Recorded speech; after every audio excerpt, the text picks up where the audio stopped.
Pop quiz. Which country is doing the most extreme fucked up things to try and destroy the internet? That's a trick question. The answer's pretty much all of them.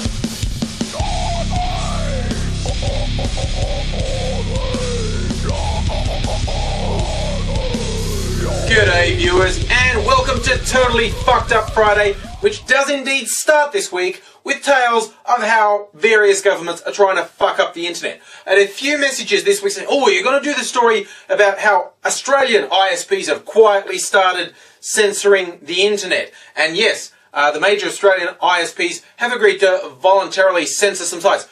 We don't know what they are because we're not being told, because we're not fit to be told what we're not being told. But I'm really not that bothered. At least the stated target for this is kiddie porn. It's not going to work. It's not going to slow down kiddie porn for a second. But at least that's who they're saying they're going after. It's far worse in other countries. For instance, in the UK, the government has been in secret meetings with corporate copyright lobbyists to essentially censor the internet.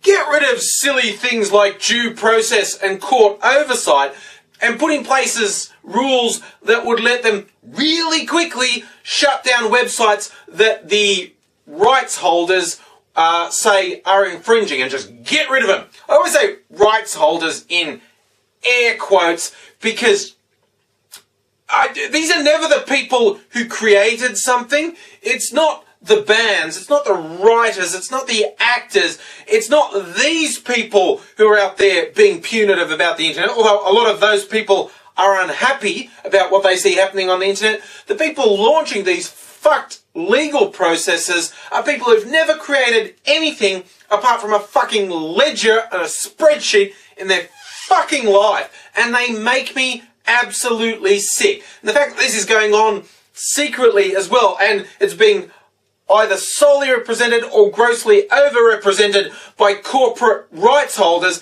is just one more example of how these things are totally fucked up. Another fun one is Denmark, where there's proposals that you would only be allowed on the internet if you had provided personal identifying information to the government. As one thing for your home internet connection, because you do tend to identify yourself to your ISP for that. How would that work in things like libraries, net cafes, that type of thing? Well, they haven't quite got around it, but they're thinking, maybe something like a social security number or your driver's license would have to be provided before you go on, or, they'll fucking tattoo your forehead with your internet permit. This reminds me of Silvio Berlusconi in Italy. I almost said Ireland. Ireland has its own problems. I won't dump Silvio Berlusconi on them as well. But Berlusconi was so sick of being criticised on the internet, he wanted to do this directly as a punitive action and as, having the chilling effect on people of, you better not criticise me because I'll know who you are and I'll come after you. Now, the Danes may say that's not why they're doing it, but as soon as you essentially have an internet licence for everyone, that's what you allow to happen.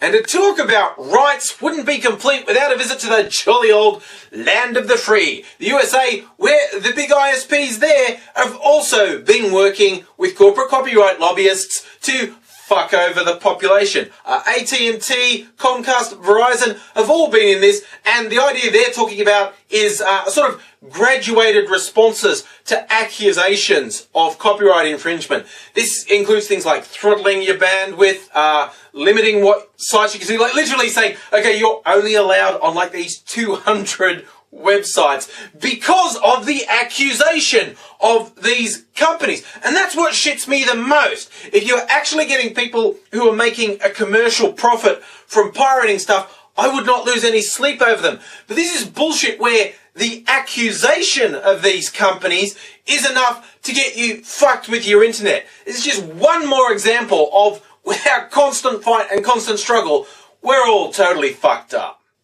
let's change pace. I want to talk about a Southwest Airlines pilot in the US who apparently doesn't know what little red light on his dashboard means his microphone's on. Fortunately, he wasn't saying this to the passengers in his plane, but it was broadcasting out across the airwaves, so other airlines and air traffic controllers heard him, going on at great length about how he hated the gays and the ugly chicks and the chicks that wouldn't put out. That is what he thinks is all his airline employees. There's just some great stuff about how, you know, I don't give a fuck, I hate 100% of their asses. And then he complained about being in Houston that's just full of ugly grandpas and grandmas and ugly chicks who won't put out anyway. Sorry, Houston viewers, these airline pilots think you're too ugly to fuck. I'm not even particularly bothered about that. The first thing that does bother me is the airline, after first suspending him without pay, reinstated him after he had training so he would understand diversity. First, when you've employed someone who's a fucking backwards, sexist, misogynist, bigoted fuckwit, you only have to answer one question. Are you okay with that? If you're okay with him being a fuckwit because he can still do his job, then just let him do his job and swallow the fact he's a fuckwit. If you're not okay with having bigots on your workforce, just fucking fire them. Don't do something as ridiculous as diversity training. It doesn't fucking work. That's who the guy is, okay? Just try and picture for a moment somebody who has got these entrenched attitudes, you know, is homophobic, sexist, might be racist, whatever one of his, whichever way his bigotry goes, he hates these particular people, right? And you say, okay, because you hate them, I'm now going to force you to go through this training process that you'll find degrading and humiliating, and you don't have a choice. After you force him through this degrading, humiliating process, do you think he's going to be more kindly disposed towards those people or less kindly disposed? And anyway, it's not even the big fucking issue. The big fucking issue is when I read this article a bit further and they cited how they found 9 air traffic controllers asleep on the job. That's something I care about, particularly if they fucking caught 9 of them. How many of them are actually doing it and aren't getting caught? That's creepy. And there was an air traffic controller in Australia who'd managed to convince them that because of his prior knowledge, he could skip literally 3/4 of the training. And that included he didn't go through the training of how to avoid having planes crash into each other. Guess what happened with him? No, guess. You'll never guess. Unless you guess, he almost made 2 planes crash into each other and didn't know how to avoid the crash. It's over the middle of Australia, and it was like a Cathay Pacific and a Virgin Blue coming at the same altitude, coming straight at each other. They're apparently within about 2 minutes of a head-on collision, and he knew nothing about, didn't realise, looking at his display, they were going to, like that. One of the pilots called him and went, "Hey, my proximity alarm's going off. Any idea what that is?" To which his answer was apparently like, "She'll be right. Oh wait, there is another plane. Climb 1,000 feet.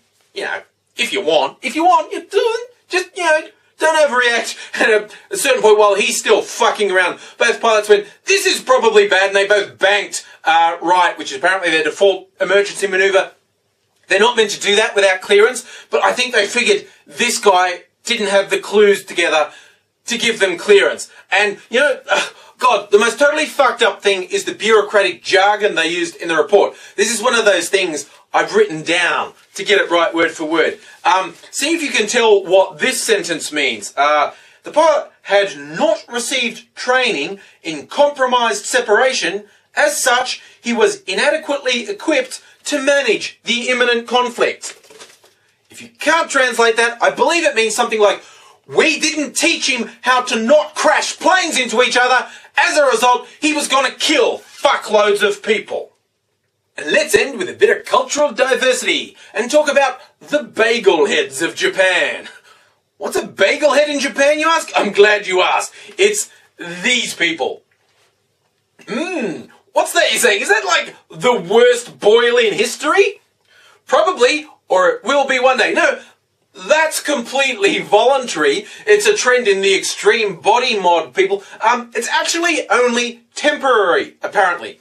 What these people do before going out to a night to a fetish club or an extreme club, they get saline injected. Well, why should I do little things?